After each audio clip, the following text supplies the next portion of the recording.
Hello, everyone, and welcome to the 44th episode of the Exploring Antinatalism Podcast, a podcast all about the subject of antinatalism created by anti-natalists. My name is Oldphan Sukenick, formerly now known as Forever Wolf Films on YouTube, and today I'm speaking with the author of The Princess and the Oracle, the world's first antinatalist children's book, Al-Sheikhli, also known as Inanna Goddess.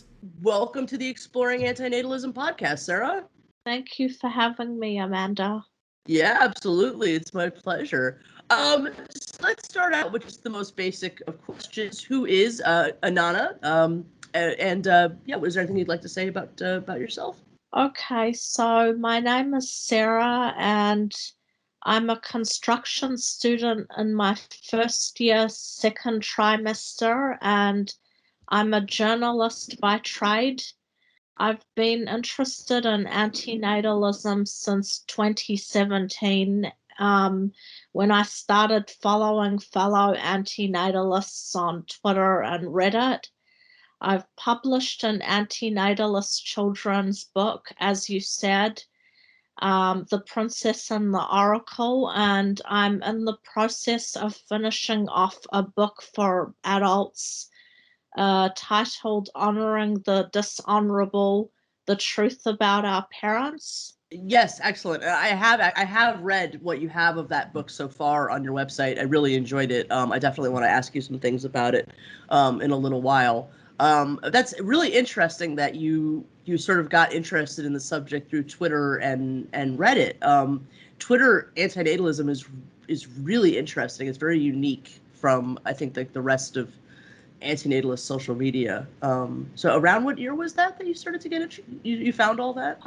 Well, there's a bit of a backstory. How Sure. it started. My friend, she had sort of gotten me out of religion and challenged my beliefs. I was born and raised a Muslim,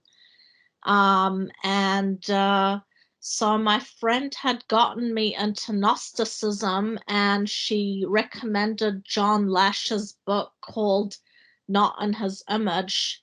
So I read the book, and in one of his interviews, he said the Gnostics were so extreme, they were against procreation. And my friend was really hardcore into the child-free stuff, but she didn't quite know what antinatalism was. And similarly, I'd come across the voluntary human extinction movement, which I thought was kind of absurd when I heard about it. But then after a while, so I think that I was sort of destined to find antinatalism. And similarly, my mother, she grew up quoting poetry from Abu Ala al-Ma'ari. So he's the antinatalist poet. And so when you've got all this coming at you, it's your destiny. Yeah, it does kind of sound like you did kind of have it coming from all sides, so it was just sort of an inevitability at a certain point. Yeah. Sarah, why are you an antinatalist? Well, there's many reasons to be an antinatalist, but the main ones would be consent, the genetic lottery, uncertainty, economic enslavement, existentialism, futility. Then there's sort of the secondary reasons like environmental catastrophe, economic collapse, social unrest, and the rise of statism. Yeah, the reasons are seemingly infinite almost. Yeah. Okay, well, thank you for that. I'm always curious to ask, how do you define antinatalism? Definitely a negative value assigned to birth. And to quote a passage from the Anti-natalist manifesto, we are born of needs that are non-satisfactory, engender pain, and to meet our needs, we need to constantly put in efforts and struggle, and happiness tends to escape. And similarly, My father has always had this philosophy of no harm, no injury. Yeah. So I think it all sort of fits in together. Sarah, you are, of course, the author of the world's first antinatalist children's book. I mean, you could make the argument that Life Sucks' coloring book is a children's book, although I you could also make the argument that it's more geared towards adults. But your book is called The Princess and the Oracle, which I can't wait to talk to you all about. But I was curious. I mean, just are you also a big fan of, like, fairy tales and the fantasy genre? And do you have any favorites, within that kind of storytelling that have been like a big influence on you? Well, for me, I think that the reason I chose a fairy tale genre is because it's a propaganda war that we're at. When we're young children, we are bombarded with, Cinderella and Snow White and all these type of fairy tales, and they're self-destructive because they teach children and encourage the propaganda of the life script. So I think it's because I grew up with fairy tales and Disney as a child. Now that I look back on my childhood, I see this whole playing with dolls and all of that sort of thing as really priming children to have to reproduce and feel that pressure. So, as an antinatalist, I felt it was my duty to try and counter that. And I've got like more ideas in the future to expand on that because children need to be given an alternative. There's nothing set in stone. Yes, absolutely. No, I 100% agree with everything you just said. Yeah, it's like so for you it's more like those genres are it's a tool, like in other words. I mean, it's a necessary. I like the way you said it. It's like a propaganda war. And I agree with you 100%. It's like we have to utilize some of these avenues, some of these tools, and sort of know how to speak that language, but in different terms, right? Mm. Yeah. Well, that's exciting that you're planning more. I definitely want to ask you more about that later. Um, how do you most engage with the work of other antinatalists? I mean, do you read many antinatalist books, watch many antinatalist videos? And you spoke a little bit about Reddit and Twitter already, but I mean, what is the extent to which you engage in antinatalist social media? In terms of social media, aside from Twitter, not really that much.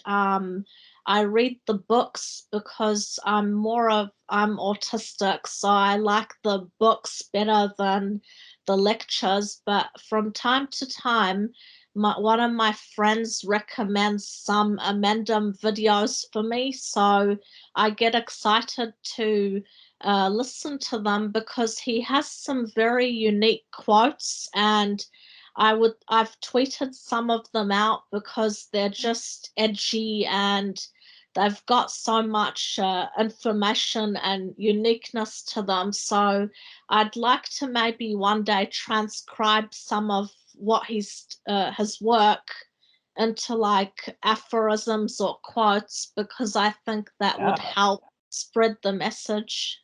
In addition to being a philosophical position, as you know, antinatalism over the last 10 years or so has also become a social movement as well. What is your general exposure to that side of things? Like, and just sort of how do you feel about it? What is your opinion of this side of antinatalism, the activist side? I think it's wonderful, but it takes a lot of courage because usually I'm one of those people that likes to find things on my own. But at the same time, if, say, I was a pro-natalist person and some anti-natalist came up to me on the street or child-free person, and I would like to know why they are that way, because I always like someone to challenge my beliefs and give me some food for thought.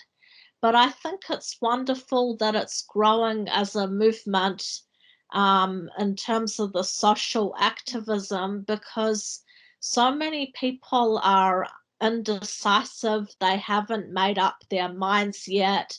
So they need to feel supported, and to have those networks out there, that's a very good foundation for everyone. Well said. Yeah, and it absolutely, I 100% agree. And it's been wonderful seeing that start to take place on a global scale too, because I mean, as you said, yeah, it's people need that. There is no support system in place for people of an anti-procreative mindset, and so it's wonderful that we're starting to find each other. How do you personally feel antinatalism intersects with other social and ethical issues such as atheism, veganism, and the right to die? I feel generally with antinatalists, I've hardly met anyone who identifies as religious.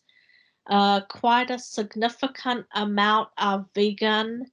And the right to die, I haven't met anyone who's I've met one person who's pro-life, and he's argued that antinatalism, the consent argument can be used against abortion.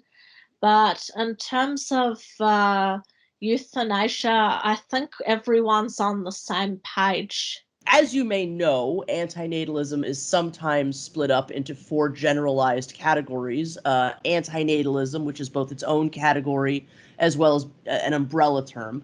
Ephilism, vehement, the voluntary human extinction movement, and child-free.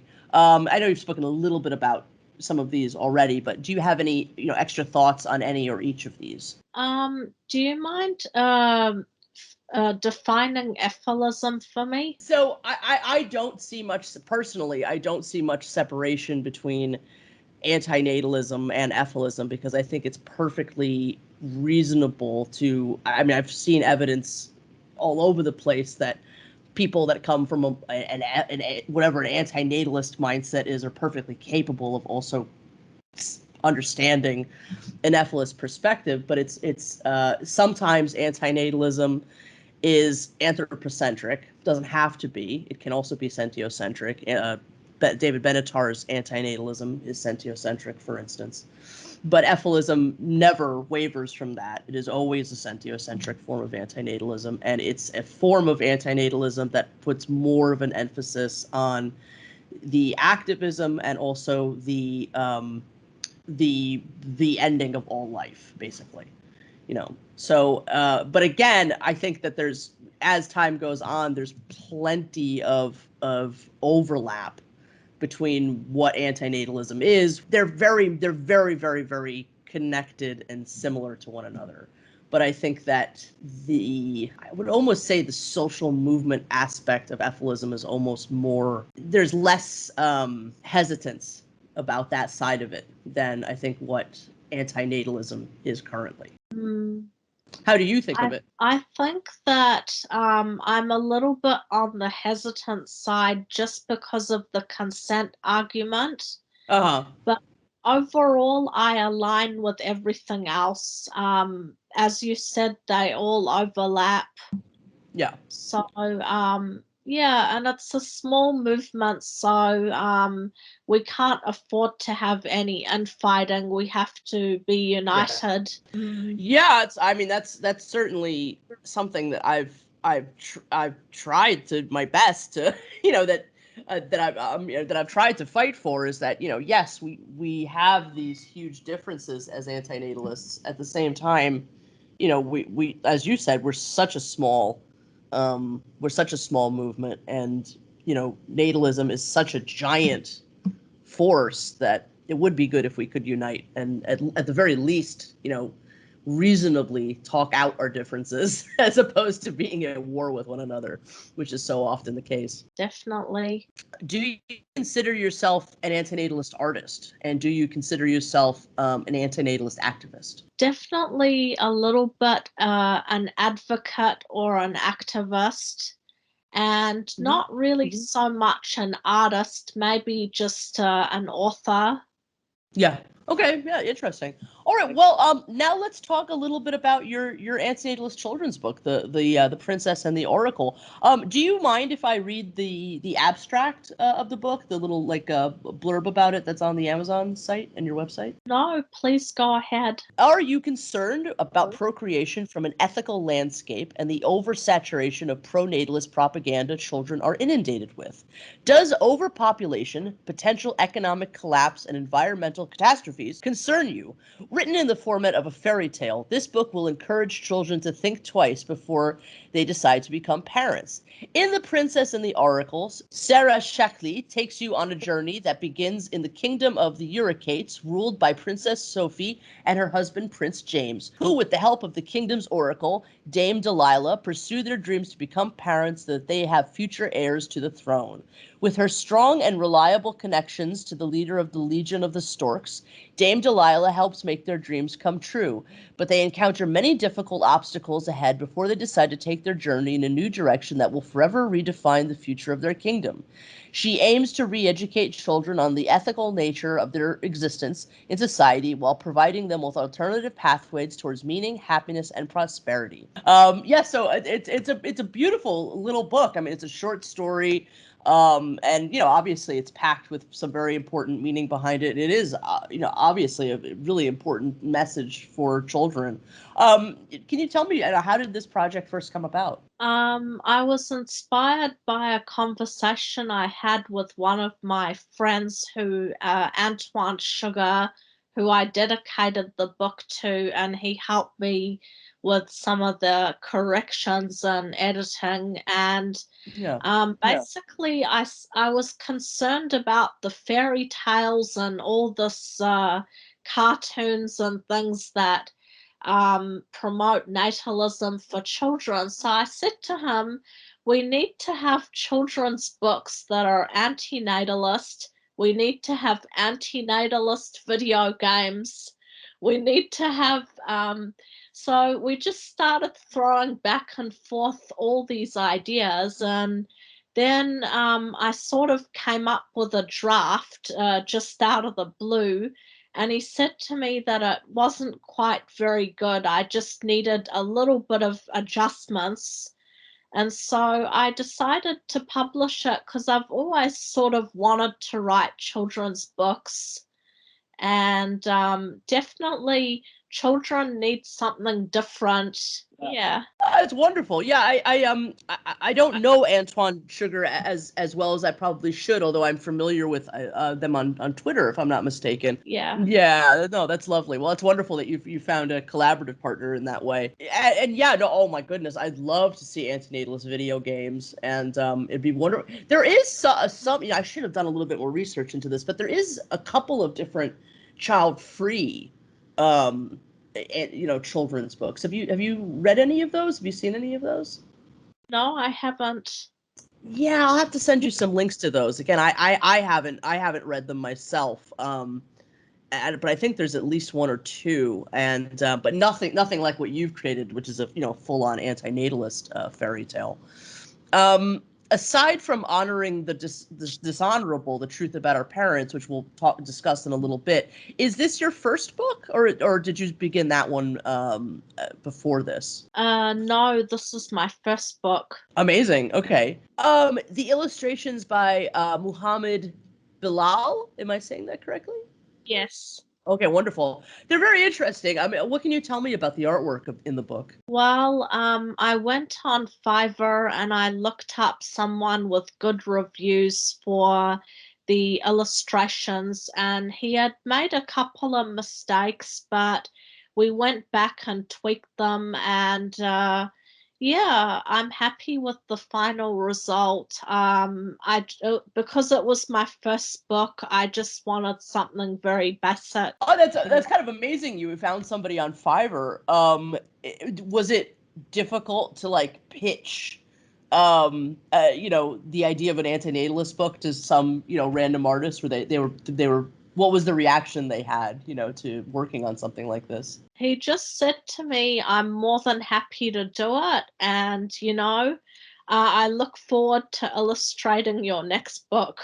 Okay, cool. Yeah, if I mean, I think it really adds, the illustrations do add a lot to the story. I mean, if I make one criticism, I would love to see the book reprinted, just with some of the images sort of some of them are a little stretched out.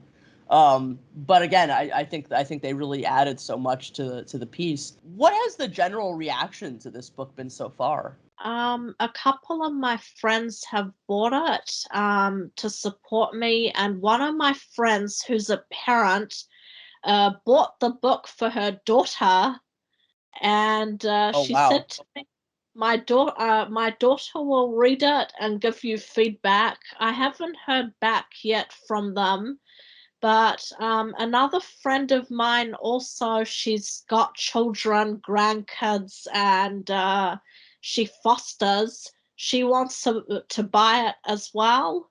So they're doing it more to support me. I keep trying to explain to them this is anti-natalism and this is what it is, and but they insist on it because to some extent all my close friends are parents, and Yeah. they've all told me they regret having their children as much as they love them. Yeah, it's amazing how many parents do vocalize that. In my own experience too, it's really something.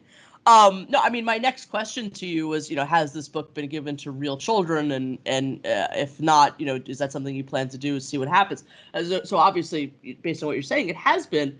There's always been sort of an ongoing discussion in the antinatalist community of like how young to expose children to these ideas. Like, is it going to be damaging to them if if they're exposed to it too early?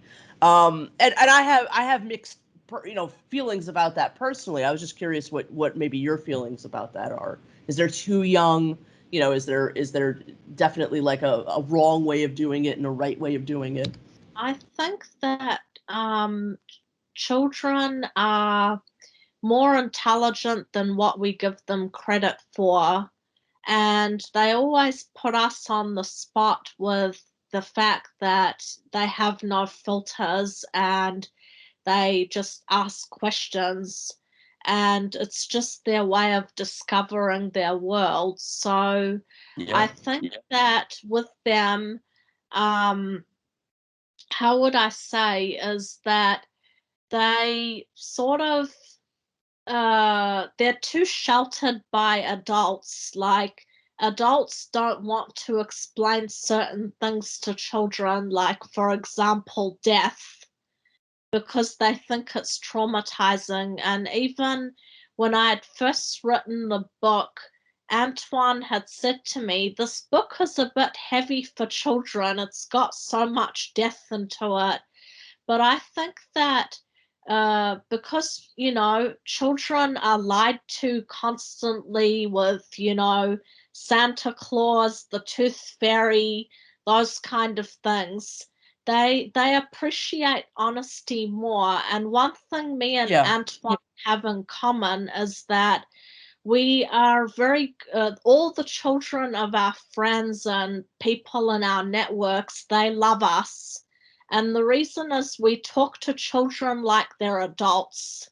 Yeah. We tell them everything honestly.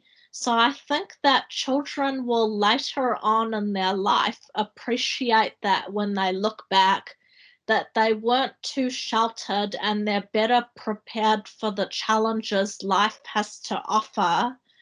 When they have a guardian or trusted adult that tells them the truth and they can come to them for advice, and that obviously the message has to be gentle, and with anti-natalism it's quite pessimistic, so we have to give them a glimmer of hope. That's Yeah. why when I was writing the fairy tale, I wanted to give a happy ending. I don't want something depressing that would traumatize them. So you have to put in the elements of humor in there as well, Right. a bit of light to, yeah. So they have the subliminal message in their head, but they're not scarred by it. They look at it light-hearted. Yes, no, so many good points. So many good points. I totally agree with you about the use of humor. I just really, I love, hearing how much, I think that you value and understand that children need anti-natalists in their lives. Like it's a very important thing that I think we can offer younger generations, is this completely different perspective um, on the life that they will go on to lead. And I just think you make an excellent point too about how yes, a little bit of antinatalism can be seen as somehow dangerous, if I can put that word on it. But we do so much dangerous shit to kids constantly. We lie to them. We paint the world with colors that they're never going to see, so to speak. So yeah, so I mean, the normal way of maturating them into our culture is so vile and so dangerous and so destructive that that's really what should be seen as the negative thing, not exposing them to a little bit of antinatalism, especially curated in the way that you have, where it's not it's in no way gonna hurt them. I think on your blog, you've had some really interesting thoughts about the sort of, tension for you in regards to, on one hand, not wanting to lie to children and really, being very passionate against that, but also understanding the value of fairy tales. I apologize, I don't remember exactly where this quote comes from, but you say in one instance, I don't want to transition children right away from blue-pilled fairy tales to black-pilled realities. So I continued with the magical thinking and fairy tales, but I tried uh, to provide a happy ending. The key is always balance. Knowledge is strength, and telling children the truth will help arm with tools to prepare them for difficult realities they may have to face ahead. And yeah, absolutely. I mean, this is a fascinating challenge, really. So I'm just curious if you can tell me a little bit about, how you found that balance, because I think you did within the piece. Absolutely. I think it's always sort of having a pros and cons kind of list. So having the heavy stuff, but sort of lining it with a bit of things that are comforting as well. So, and then looking back, because I mean, my friend had said to me that, like, they grew up with Bugs Bunny and with some violence in their cartoons, but it wasn't as sort of traumatic. I said to them, children see all kinds of things in media that are violent and unpleasant. So, just sort of lining it with something comforting is the key. So you've said this a bit already. You do have some plans to continue, your work with antinatalist children's books. Can you tell me anything about what the future of that work holds? Do you think you'll use the same characters over again? Will these characters become part of a series? I think that I will probably have a completely different book that's sort of more geared towards environmental activism from the anti-natalist side. So I Okay. had an idea about children sort of looking into the future of the planet, and then sort of with similar kind of themes. So I have yet to sort of get started on that one. No, that's exciting though. That's very exciting. Okay, well, I'll be looking forward to seeing that. I think it's safe to say that a great deal of your work comes from the perspective of, antinatalism as an important and missing piece of child welfare advocacy. And I Mm. think what I love most about what you're doing, and I completely agree with you on this, is you speak in some of your work about how you began your antinatalism from sort of a more personal place of personal pain, and then it sort of again shifted over to this more concern for child welfare advocacy. Do you mind telling me a little bit about what that whole process has been like for you, and about sort of how you feel about that child welfare advocacy aspect of your antinatalism? I think that for me, like the fairy tales were very self-destructive to me and they contributed heavily to my depression. I even tweeted about this, and so many other anti-natalists in the community feel the same way.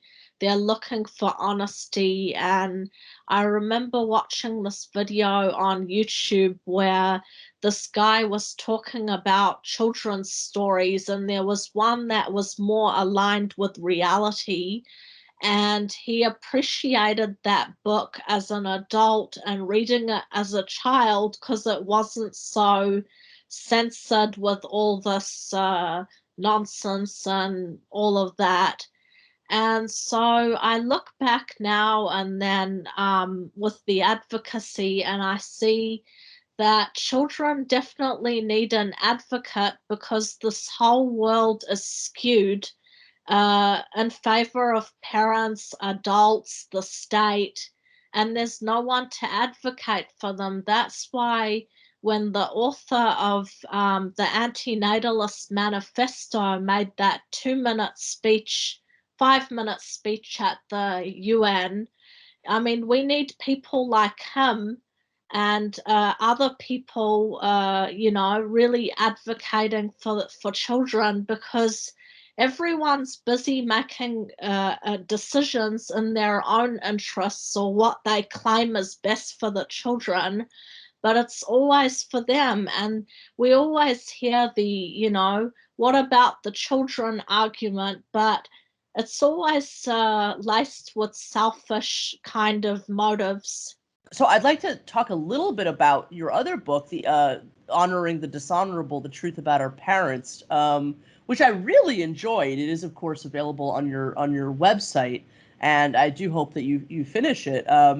So it's an unfinished book. It's about 60 pages, I think, at the minute. I was wondering if you would mind describing what this book is about for our audience, and maybe a little bit about what your intentions have been behind writing it. This book sort of expands kind of with the children's book, but for adults, because a lot of my audience on Twitter, they tend to want adult books published by me rather than children's. So I decided to look at the culture behind parenting and how it's over glorified, and parents are put on a pedestal, whether they're good or bad. And it's like as soon as you become a parent, someone's fingers snap and you have all this respect and status. And so I wanted to look at challenging that in a book for young people to read, and to sort of extrapolate the culture behind this, and to sort of think twice about the reality of the position of parents, because so many people do destructive things because their culture worships parents. I mean, I look at it in my own Islamic culture. I see it in Asian, African, Indian culture. And it's fascinating to look at that. And really, your reality breaks down once you see that. So just challenging that and having counter arguments out there for people, that would really help push antinatalism a bit more. Yeah, no, I 100% agree. Well said. It's like it kind of reminded me a little bit of Sarah Perry's "Every Cradle Is a Grave" in some respects, just in the way that you're sort of breaking it all down. But it's also sort of a handbook, in a sense, because you are laying out the arguments, and it almost does have like a textbook would be the wrong way to say it, but it's a real like educational piece in a lot of ways, I think. And I agree. I think it's an excellent means of like, for younger people, especially, to just get a kind of a hold of this whole thing. So I'm really excited about it. I mean, again, I really did enjoy it. May I ask why it at the minute has remained unfinished, and where are you as far as getting it completed?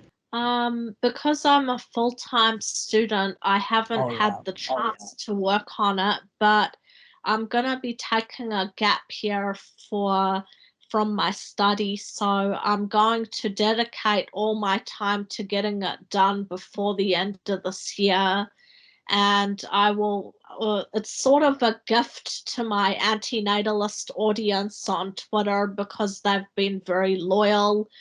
It's a contribution that's free for people, but obviously I'll have a print version on Amazon and yeah, to help people. And because I mean, at the end of the day, this is kind of a grassroots movement, so we have to contribute as much as we can.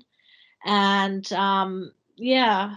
Amazing. I really look forward to that, and yeah, that's incredible. Yeah, no, you have a lot on your plate. It's writing books is really hard. It's an incredible contribution that you're giving to the community. So thank you for that, Sarah. Yeah, so I wanted to talk a little bit about the website, Inanna Goddess. Where does that name come from? That one comes from an ancient Sumerian goddess. So obviously my parents come from Iraq. So my friend had told me to start a blog, and she said choose a name that's connected to your heritage. Unfortunately, it's a fertility goddess, but Yeah. she has a lot of superpowers and depicted on ancient Sumerian tablets and artifacts. So it started off as a personal kind of blog, and then I decided to add the anti-natalist work to it, and I'm thinking about publishing more anti-natalist articles because they seem to get the most hits on the blog.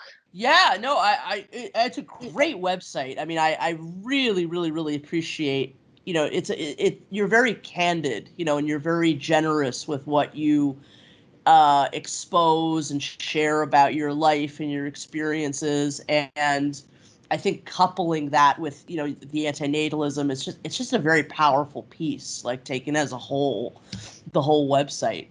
So I've really, I haven't got to read everything on it, but I mean, I have read quite a lot of it.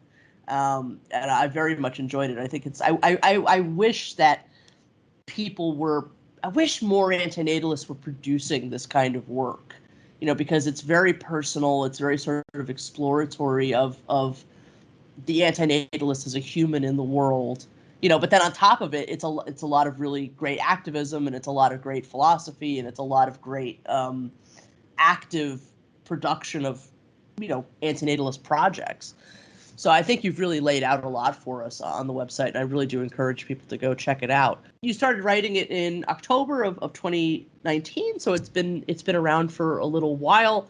The tagline or the heading, I'm not sure what to call it, for the site is "A Journey Towards Breaking Free into Higher Realms." Can you tell me what that means? Basically, it's sort of like breaking free from the pain and oppression of existence, and higher realms as enlightenment, and antinatalism to some degree I consider a form of spiritual enlightenment. Okay, interesting. I really enjoy and appreciate how much you write about antinatalism from the perspective of your Middle Eastern culture, or should I say, how being raised in Middle Eastern culture has been a part that's, nurtured your arrival at antinatalism. And I was just curious if there's anything you would like to say about this aspect of your work. And I was also curious what your thoughts are on the emergence of Middle Eastern antinatalist communities online. Well, our culture is definitely very pro-natalist, and children are a huge part of the culture, and it's very sacrificial in the sense that you sacrifice everything for your children and your children do the same thing in return, but it's also very toxic as well because it overlaps with narcissism and narcissistic abuse. So it sort of needs to be tackled like just like Raphael Samuel said, you don't owe your parents anything, kind of thing. The culture needs to shift towards that so then people think twice before procreating. Obviously, when I talk to Middle Eastern people, including my parents, about antinatalism, I have two strategies when I talk to people. Either I discuss the child-free stuff or the antinatalism directly.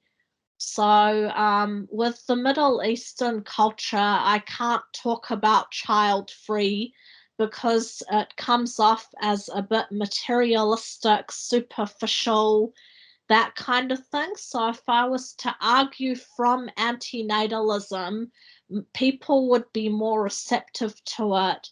Whereas in contrast with the West, child-free is a better way to sell it to them because they look at it as more from a materialistic, to some extent, it can be from kind of maybe a little bit of a responsibility sort of perspective, as in if you know you're not fit to be a parent, you're not.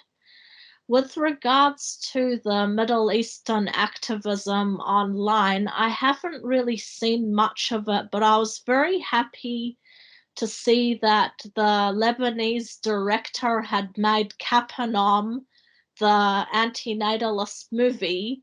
So that's really resonating because we have so much war and conflict and so many orphans. I always tell my mum we have 5 million orphans in Iraq because of all these wars. There's children selling themselves on the street. So then that goes back with the whole child's rights advocacy. Like I look at some of our leaders, they had really rough childhoods. They grew up to be tyrannical dictators, but they're byproducts of our society. Our society created them, and then we complain about them. We want them in prison or we want them executed. It doesn't make any sense.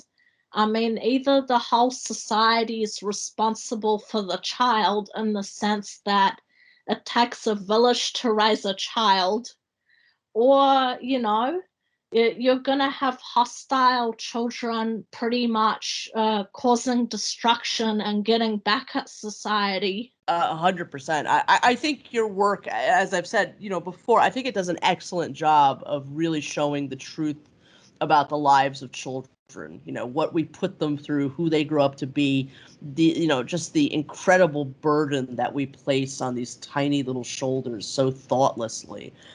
You do an excellent job of summing up just the myriad number of ways that this burden manifests itself in their lives. We lie to them, we dominate them, we sentence them to be not only victims but aggressors, of narcissism and all kinds of things.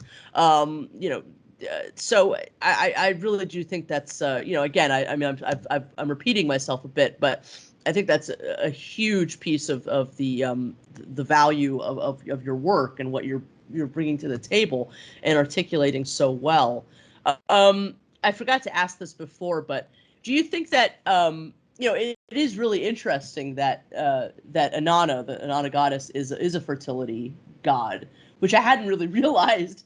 But that would make it interesting, kind of like you could kind of reclaim her, in a sense, in that kind of way, as like an antinatalist character. Like maybe she's being, just sort of in terms of a fairy tale reimagining of what that character is. Do you feel like that's sort of what you're doing with her? Perhaps, yes. Because fertility doesn't necessarily have to mean children. It can also mean abundance and, livestock, or sort of like a good harvest in a season, sort of like the Fertile Crescent. So, yeah, maybe it's looking at fertility from a different angle. Yeah, I think so. I think so. I think you could definitely use her as a kind of character towards that. I think you are in a sense. I know your blog I know in your blog the subject of narcissism and how it shapes and poisons the lives of children, how it's affected your life. And how it's a big reason for your own antinatalism is a big part of your message. Can you tell me just a little bit about your feelings on that? And I am also a big fan of Sam Vaknin, by the way. But yeah, no, I mean, I see antinatalists write about narcissism quite a lot, and it is such an important subject. But I think you articulate it in a very strong fashion. Yeah. Yeah, I think that having children is sort of very narcissistic, and you're sort of even, I'm not sure if you've seen it, but Sam Vaknin has a video on his second channel about all parents being narcissists. Yes. And I quoted the entire passage in my book because that video hadn't been seen by many people. So, yeah, I think that my friend had said to me that I need to heal from my trauma, and the writing really helps. So she said I could help a lot of people with sharing my experiences. So that's how I got into it. It was initially for sort of narcissism, but then it evolved into more topics that I'm interested in. Sarah, you are, of course, one of the entrants this year for the 7th annual Why Are You an Antinatalist contest. Thank you I wanted to say thank you so much for your participation. I really enjoyed your entry. I mean, I was a little bit, I don't like to draw like special attention to, to each entry just because I don't want to influence voting and whatnot. But I did want to point it out that I thought the way you laid it all out was extremely powerful. And I love this sort of like breaking down of, primary reasons for being an antinatalist and these secondary reasons. And so your primary reasons, if you don't mind me reading them out, were consent, genetic lottery, uncertainty, no guarantees except death, economic enslavement, state cattle, which I think is a great expression, existentialism, futility, no will, and then your secondary reasons are environmental catastrophes, social unrest and religious conflict, economic collapse, austerity and inflation, misandry, misanthropy, or misogyny, statism, loss of individual and collective sovereignty. So, yeah, I just thought it was a very powerful piece. Did you write all of it specifically for the contest, which is really, very, very generous entry, yeah. What's happened was Antoine Sugar had sent me the link to the contest. Okay. And he said to me, I reckon you would be good at this, just give it a try. So yeah. I'd realized I hadn't written a post on my blog about why I'm an antinatalist, so I just wrote it out of the blue. And then I decided to try my luck with the contest. Yeah, well, I think you produced a very, very powerful piece. I think sometimes people think that, the written entries are at some sort of disadvantage, over the video entries, but I don't think that's true at all. And I think the last couple of years, the written entries have just been so powerful, and yours is absolutely no exception. So, yeah, so I just think it's a great site. I think you're producing really great work. I just have a couple of other questions about, just sort of more general stuff. I mean, if you don't mind me asking, I mean, what do your friends, family, and coworkers, colleagues think about your beliefs with antinatalism? Is this something that you're open with to people in your day-to-day life? Oh, I'm very, very open. So when anyone asks me, do you have children? I say no, and then they imply I'll change my mind or I'll go out and have children later. And then I give them all these arguments for why we shouldn't have children, similar to the why I'm an anti-natalist essay. And some of them give me funny looks. This is more from colleagues. My parents, they're very supportive. They actually helped fund the production of my children's book. And, my mum said to me, if we had come across antinatalism when we were younger, maybe we would have considered it, even though my parents are very conformist. So it's hard for them to be the nail that sticks out. All my friends have children, as I mentioned earlier, and they absolutely agree with what I say.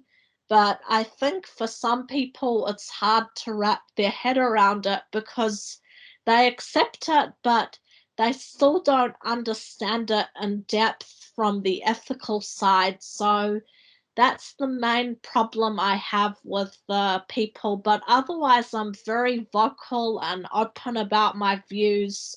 I don't care what anyone says. And, I know that deep down inside, people know it's the truth. But yeah, they're just afraid to acknowledge that because that's shattering the entire foundation of their existence. Right. Well said. Well said. Well, you're very brave, and I'm glad that you've received support, from those around you, your friends and family. And yeah, no, again, it's like antinatalists being in the lives of children. It's important for antinatalists to be vocal and honest and open about all of this in all the lives that we encounter as we move through it. How do you feel about nature? Should antinatalism extend to the lives of animals as well? Do you have any thoughts on that side of things? I've always been sort of someone really into nature. Like I absolutely love ecology. It's my favorite science to study. I look at maybe just sort of leaving nature alone, leaving it untouched, and letting things continue as they are for whatever reason, with as little interference from us as possible. Okay, okay. Do you have any other, hobbies besides, producing your books and doing your writing, and what other things do you like to do? Oh, I love crafts and anything sort of artsy. I like reading, writing poetry, and going for long walks and swimming. What do you think of the antinatalist community as it exists today? I think that I've tried to find my place in every single community, whether it's politics, social groups, and other things, but I never found anyone in my entire life who has validated my existential feelings or anything like that as much as antinatalists. I feel that it's one community that I can speak to without any filters, and I'll just receive support and love from these people because they're open and honest. And I really love the fact we're a diverse artistic group of people. Like I've seen some amazing poetry written on anti-natalist Twitter, and I just love the creativity. So, and I think all of us have been hurt to some extent in our lives. So, the creativity the pain manifests as creativity for us. But it's good we all have the same common goal, and it's great to see that. 100%, 100%. Yeah, we are such a creative community, marvelously so, honestly, and that's been an incredible aspect to watch grow over the last nearly 11 years for me personally. And I also agree with you 100% that I love how the diversity of antinatalism. I mean, antinatalists come in all shapes and sizes, all places of the world, all ages, all backgrounds, and that's a wonderful thing to see. I love that aspect of it too, and I'm happy to hear that you've had that response and you've received that kind of support from the community. That's wonderful. What do you think antinatalists are doing right so far, and what do you think we're doing wrong? And what does the future of antinatalism look like? I think we're doing something right with the activism and putting it out there and the outreach, whether it's like stop having kids or whether we see other accounts that are reaching out to people. So it's good we're putting ourselves out there. That's definitely the right way to go. What we're doing wrong is sometimes we can be a bit aggressive with our approach. So, for example, there was one YouTuber who had a child and she has a large following, and there were all these anti-natalists attacking her. It's very nice that they've got the name anti-natalist out there in the media in case people don't know what it is, and they've given us some publicity, but it's also very alienating for certain people. My approach is a bit more gentle to give people more subtle hints, to give them a bit of guidance and leeway, to sort of make that decision and take that step on their own. So we have to try not to be so militant, but and be a bit more moderate and have a bit more compassion for people that, you know, don't understand. But I think the movement will continue to grow. I mean, with so much happening in the world, with COVID, with everything, with the whole dystopia that we're going through, there's going to be more demand for our work. So we have to start producing as much as we can and proposing it as a potential solution to the myriad of problems that we have. And we will start to see more people looking at it. Like, it was very interesting. I was reading an academic journal where someone proposed antinatalism as a solution for overpopulation. So we're starting to see it more on academic sides, and that's the wonderful thing about Benatar. He opened the gateway, and because of his credentials and work, he's given us credibility. So that's the start, and then we have to sort of continue. Absolutely, very well said. And I agree with you. I think well, I mean, I think as far as the approach, I mean, I think it's good that there's a lot of flavors to antinatalism, and it's good that there's a mix of people taking different approaches. But I do agree that it's very difficult to know how to what might be right for one group of people or one individual might be the totally wrong approach for the other, and that's always a difficult thing. But I definitely agree that we need to be producing. And again, that's one of the reasons why I'm so happy to have met you and to found your site and your work, because I think you're producing things that are really of very high value for the future of antinatalism. So thank you for your work, Sarah, and thank you so much for being my guest today on the Exploring Antinatalism podcast. I mean, you've spoken a little bit about what's next for you and what you're working on. And I'm so excited about all of that. I mean, how can people continue to support your work and follow the things that you're doing? Where can people find you? At Lone Panda Roams is my Twitter handle, so that's where I'm the most active, and my website, inannagoddess.org. And just keep going to the Anti-natalist page, and that will have more updates.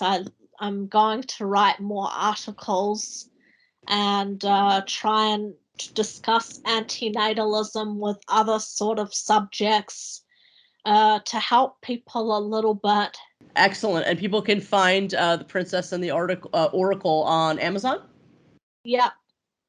Okay, awesome. All right, well, once again, thank you so much for being my guest today, Sarah. It's been an absolute pleasure. Oh, thank you very much for having me. It's my pleasure. You can follow Sarah on Twitter and Instagram, visit her website at inannagoddess.org, and purchase The Princess and the Oracle on Amazon. Links below. The final deadline to submit your film or video to Anti-Natalism International's inaugural year of the Anti-Natalist Film Festival is fast approaching.